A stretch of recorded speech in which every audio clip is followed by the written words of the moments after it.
Sister Lina, meron ka? Bismillah. Bismillah. Natalakay po natin yung pag-usbong at pag-unlad ng economics. Nung unang panahon, meron ng iktisad, ngunit wala pang ilmul iktisad.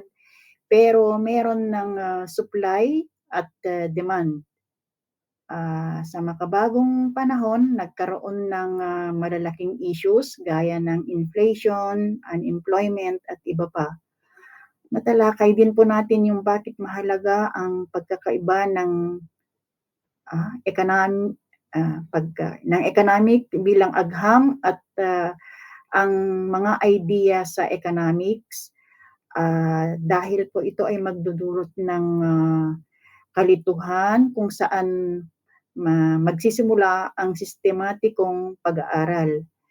Ang unang anyo ng economics ay nakabatay sa karanasan ng mga tao, pero paglipas ng panahon, pumasok na po yung mga theories tungkol sa production, consumption, distribution, at exchange.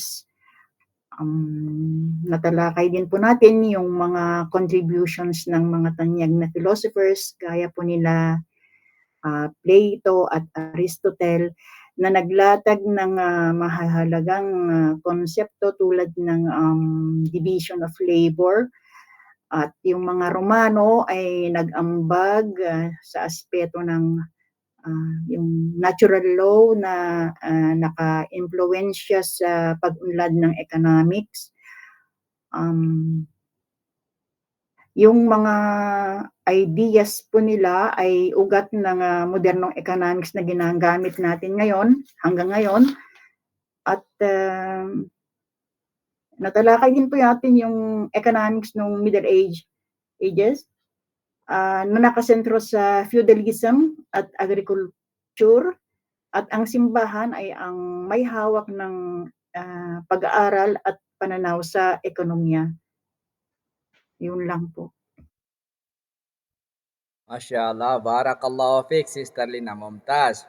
Okay, may 5 points si Sister Lina. Yan po ang kwan natin sa lahat na makapagsabi na mula sa tulkalam, mali sa beginning na sa first ng lecture natin at saka sa last ng lecture natin. Asanan, alhamdulillah.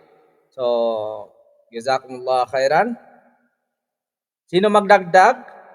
Meron pang hindi nabanggit ni Sister Lina? Or na nandun na lahat? Alhamdulillah. تطور طريقة البحث المسائل الاقتصادية. So, ano po yan? So, nandyan sa presentation po natin, yan po yung paglipas ng panahon. Sa paglipas po ng panahon, ang paraan ng pagsusuri sa mga problemang pang-ekonomiya, masailil iktisadiya, ay dumaan sa tuloy-tuloy na pag-unlad. Noong una, ang mga usaping pang-ekonomiya ay halo-halo sa iba pang larangan tulad ng filosofiya, politika at etika. Kalaunan, sinubukan ng mga scholar na ihiwalay ang mga problemang pang-ekonomiya upang mas mapadali ang pag-aaral at mas malinaw na maunawaan. Ito ang nagbigay daan sa unti-unting pagiging isang malayang agham ng economics. Ano po ang example niyan? Nandiyan sa kitab natin, si William Pitt po. Si William Pitt. 1623 to 1687, itinuturing ng ilan bilang unang pundasyon ng economics. Itinuturing ng ilan bilang unang pundasyon ng economics. Pinag-aralan niya ang populasyon, buwis at yaman ng bansa. Anong halimbawa niyan? Ang pagsusuri niya sa buwis bilang paraan ng pagpapalakas ng yaman ng estado ay naging simula ng political economy. Si Richard Cantillon, 1730, may akda ng Essay on the Nature of the Trade in General, Essay on the Nature of the Trade in General. Ipinaliwanag niya ang papel ng negosyante, entrepreneur at kalakalan. Anong halimbawa niyan? Ang konsepto ng panganib na kinakaharap ng negosyante ay pundasyon ng modernong teorya ng entrepreneurship. Pangatlo, sa Socrates sa France, 18th century, naniniwala sila na ang batas ng kalikasan, natural law, ang namahala sa ekonomiya. Itinuturing nila ang agrikultura bilang tanging tunay na pinagmumulan ng yaman. Anong halimbawa niyan? Ang halimbawa po niyan yung ang kanilang idea na huwag makialam ang gobyerno. Yan po ang idea nila. Ang kanilang idea ay huwag makialam ang gobyerno ay naging mahalaga sa liberal na economics. Si Adam Smith, Wealth of Nations, 1776, tinuring na ama ng modernong economics. Sa kanyang aklat na Wealth of Nations, malinaw niya inihiwalay ang economics mula sa etika at politika. Tinalakay niya na ang division of labor, paghahati ng gawain at nagpapataas ng produktibidad. Invisible hand, likas na paggabay ng merkado. Anong halimbawa niyan?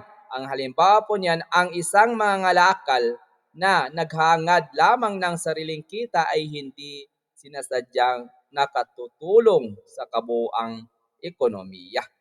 Na? Bago ang 17th century, halo-halo pa ang mga idea ng ekonomiya sa filosofiya at relihiyon. 17th century to 18th century, nagsimula ang mas sistematikong pagsusulat ni Pitti at Cantillon. Sa Socrates, naglatag ng konsepto ng natural law sa ekonomiya. Adam Smith, 1776, nagbigay ng unang komprehensibong siyentipikong anyo ng economics bilang hiwalay na agham. Wala sa tulkalam, sa lahat ng nasabi natin, ang economics ay dumaan sa paghihiwalay mula sa filosofiya, politika at etika upang maging isang malayang agham. Ang mga eskolar po tulad ni Pitti, Cantillon at sa Socrates ang naglatag ng pundasyon. Ang aklat ni Adam Smith, Wealth of Nations, 1776, ang itinuturing na formal na simula ng modernong economics. Mula noon, ang economics ay naging isang agham na nakatuon sa pagsusuri ng produksyon, distribution, palitan at pagkonsumo ng mga yaman. Wahakada. Wala sa tulkalamingkom. Tapadalo, ano ang summary ninyo sa lahat ng nasabi natin at kung ano ang inyong naintindihan? Tafadalo. Ano po yung naintindihan natin sa ating topic today? Barakallahu fikum.